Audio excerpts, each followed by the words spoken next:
El mundo, en su afán de redescubrir y reivindicar a esta escurridiza mujer, suponiéndola relegada del verdadero papel que jugó en el establecimiento de la Iglesia neotestamentaria, a conveniencia de movimientos en cada tiempo la han nombrado prostituta, discípula, apóstol de los apóstoles, sacerdotisa, líder religiosa e intelectual y misionera, entendiéndose que su influencia fue mucho más dominante de lo que aceptamos. Me refiero a María Magdalena.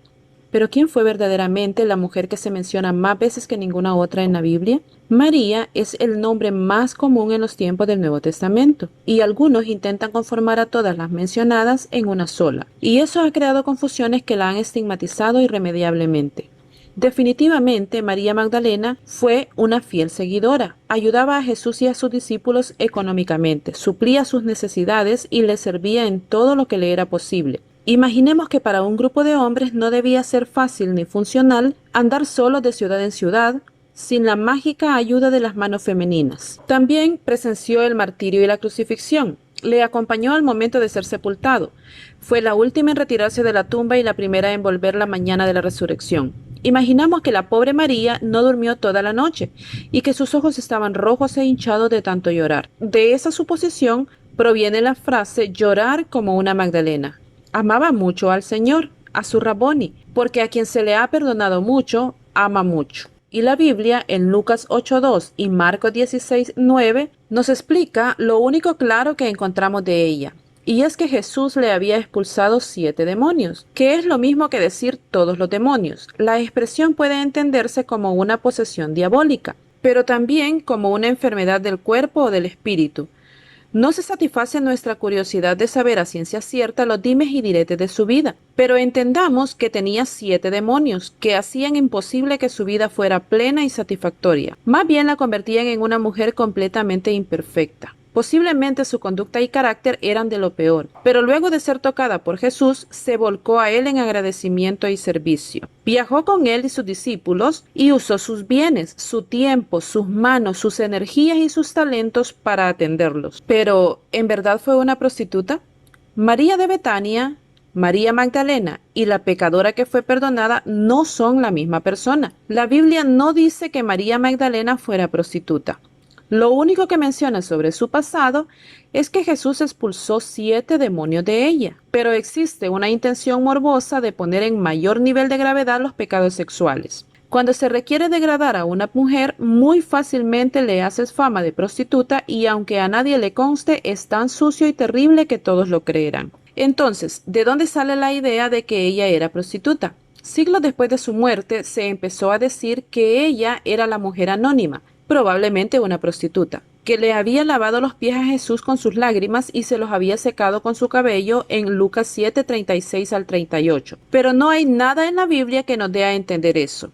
Ella se convirtió en la prostituta arrepentida en el año 595 después de Cristo. La suposición e injerencia de que son la misma se debe única y exclusivamente al hecho de que la historia de las mujeres que servían a Jesús, entre ellas María Magdalena, se encuentra registrada inmediatamente después de la mujer pecadora que derramó el perfume en sus pies. Pero este detalle se debe a redacción y no necesariamente a orden de las personas que en ella aparecen. La conducta de la mujer pecadora en casa de Simón era totalmente diferente del frenesí salvaje de un endemoniado. En cuanto a María, hermana de Marta, lo que se dice de su espíritu devoto es notablemente adverso a la de una prostituta de la calle. ¿Fue María Magdalena la esposa de Jesús?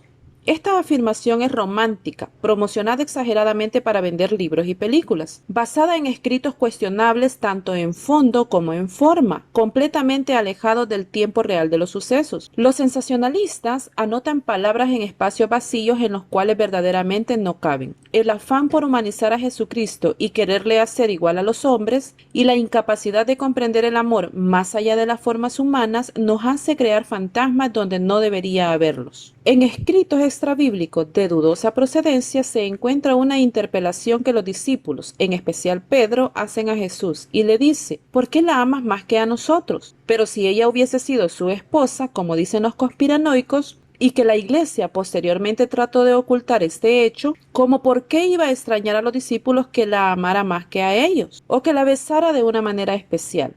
Pareciera que amamos la historia, pero más los misterios y mucho, mucho más las teorías de conspiración. ¿Fue la apóstol de los apóstoles? No, la Iglesia Católica llama a María Santa María Magdalena y la apóstol de los apóstoles porque fue la primera en anunciar la resurrección de Jesús a los apóstoles, en Juan 20:18. Pero eso no la convierte en apóstol, y la verdad es que en ningún lugar de la Biblia se le llama así. Y el que sea considerada o no apóstol o apóstol de los apóstoles a los ojos de los estudiosos de la Biblia en la actualidad, no hace más ni menos a María Magdalena de la mujer valiosa y extraordinaria que fue. Conozcámosla y aceptémosla tal cual. ¿Cuál fue su procedencia? Es probable que su nombre, Magdalena, sea un gentilicio que provenga de la ciudad de Magdala, posiblemente Magadán, cerca del mar o lago de Galilea, donde ella quizás vivió, una pequeña población a 5,5 kilómetros al norte de Tiberias. En la Biblia, la historia de María Magdalena comienza con un regalo. Jesús la rescató de la pesadilla que estaba viviendo y le regaló la libertad. La influencia de los demonios era muy fuerte en aquella época. De hecho, los espíritus malvados atacaban a muchas personas, incluso las poseían y las controlaban. No sabemos qué fue exactamente lo que le hicieron a la pobre María. Lo que sí sabemos es que estuvo poseída por 7 de esos acosadores perversos demonios, pero Jesús se encargó de echarlos a todos fuera. María nunca se había sentido tan libre y aliviada. Tenía una nueva vida por delante. Ahora podría casarse, tener hijos y un hogar normal como era de esperar en aquella época. Pero ella quería demostrar su agradecimiento. ¿Cómo podía hacerle saber a Jesús lo agradecida que estaba? Pues se convirtió en su fiel seguidora y estuvo dispuesta a andar errante con él de un lugar a otro, practicando lo que Jesús dijo. Él no tenía dónde reposar su cabeza. Lo que ofrecía a sus seguidores era un camino extenuante. No había cómodos hoteles a los que la comitiva se llegaba a hospedar, ni grandes y pomposos recibimientos. Tenía que hacer algo cada quien, y cuando vio lo que podía hacer, se puso manos a la obra de inmediato. En la actualidad, mucha gente desprecia a quienes hacen tareas humildes por otros, pero Dios no los ve así. Por eso, imagínese lo mucho que se alegraba Jehová al ver a María esforzándose al máximo por apoyar a Jesús y a sus apóstoles. Al igual que María, muchos cristianos fieles hacen de buena gana tareas humildes por los demás. Mientras los discípulos, los hombres, se escondieron con temor, María Magdalena se quedó al pie de la cruz. Un motivo era que las autoridades no irían tras las mujeres, pero otro motivo fue el amor.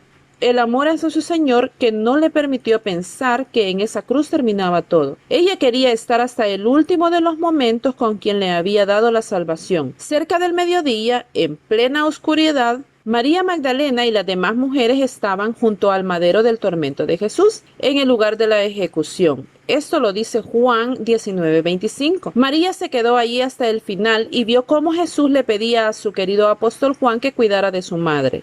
Escuchó cómo Jesús llamaba a su padre con gran angustia y cómo justo antes de morir decía satisfecho: consumado es.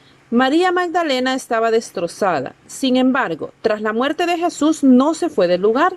Luego se quedó cerca de la tumba nueva en la que un hombre rico llamado José de Arimatea puso el cuerpo de Jesús. El ejemplo de María nos recuerda lo que podemos hacer cuando nuestros hermanos pasan por pruebas difíciles. Es cierto que no podemos evitar que ocurra una tragedia, ni borrar el dolor de las víctimas. Algunas veces la tragedia es tan grande que no encontramos las palabras adecuadas para calmar la angustia, pero sí podemos mostrar compasión y valor. En los momentos difíciles nos ayuda mucho contar con un buen amigo. Mantenerlos al lado de ellos cuando lo necesitan puede consolarlos. Además, así les demostraremos que somos leales a ellos y a Jehová. Proverbios 17:17 dice: en todo tiempo ama el amigo y es como un hermano en tiempo de angustia. Recuerdo con tristeza un día que mi sobrinito Christopher se golpeó la cabeza y lo llevaron al hospital. Él pidió muy encarecidamente que nos llamaran a mi esposo y a mí, sus tíos amados y consentidores. Eran las 11 de la noche, llovía torrencialmente y yo le pregunté a mi hermana cómo era el golpe, si era tan grave como para salir en ese momento. Ella me dijo: es un golpe grande, pero no es algo tan grave. Solo estaremos un rato en el hospital esperando la sutura y nos iremos a casa. Mejor véanlo mañana. Pero mi niño pidió que nos llamaran unas 10 veces en el transcurso de 1 hora y nos preguntaba si ya estábamos en camino. Costó que entendiera que lo veríamos el día siguiente. Su golpe no era de gravedad, Pero él quería tener cerca a la gente que amaba y la que sabía que lo amaba. Aunque no hubiéramos hecho gran cosa por él, acudiendo al hospital le hubiera bastado con saber que estábamos cerca. Así es la gente querida, no necesita hacer mucho por nosotros, con estar cerca basta. Cuando terminó el sábado, María Magdalena y las otras mujeres se levantaron muy temprano. Nos las podemos imaginar caminando juntas por las calles oscuras, hacia la tumba de Jesús. Seguramente se preguntaban cómo iban a mover la pesada piedra que tapaba la entrada de la tumba. Pero eso no las detuvo. Estas mujeres de fe hicieron todo lo que pudieron y dejaron el resto a Jehová. Si nos quedamos esperando hasta que todo esté dispuesto para realizar una obra, nunca empezaremos. Si se hubieran dedicado a buscar primero a los hombres para que les ayudaran a mover la piedra, no hubieran emprendido el viaje porque los hombres de confianza estaban escondidos. Ellos dispusieron todo porque su propósito era preparar al Señor y compraron las especies, aún sin tener certeza de cómo iba a ser abierta la tumba.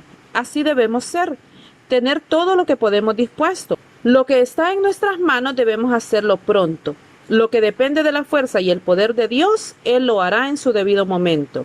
Y si María Magdalena y las otras mujeres se hubieran asustado igual que los guardias por el terremoto y hubieran corrido, ¿no habrían podido ver la gloria de su Señor? Así somos nosotras. Le tememos a lo que viene antes de los grandes eventos, a los preparativos. Cuando en la iglesia intentamos realizar grandes actividades, se dan terremotos, inconvenientes, contratiempos y traspiés. Antes de que todo esté dispuesto, muchos ya han corrido y solo se quedan unos pocos, los que verdaderamente verán la gloria del poder de Dios. Entonces se dio la vuelta y vio a un hombre de pie detrás de ella. María no lo reconoció y se imaginó que era el jardinero que cuidaba el lugar. El hombre le preguntó con cariño: «Mujer, ¿por qué estás llorando?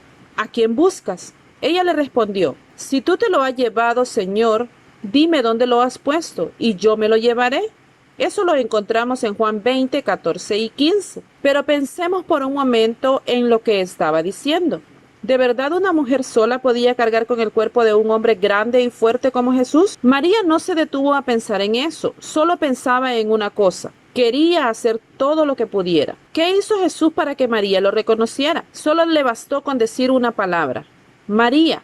Había muchas Marías en aquella ciudad. Había muchas Marías entre las mujeres que andaban con Jesús. Pero ¿qué tan especial suena nuestro nombre en los labios del Señor y Salvador? Debe ser lo más dulce. Oh, cuando el Señor diga mi nombre.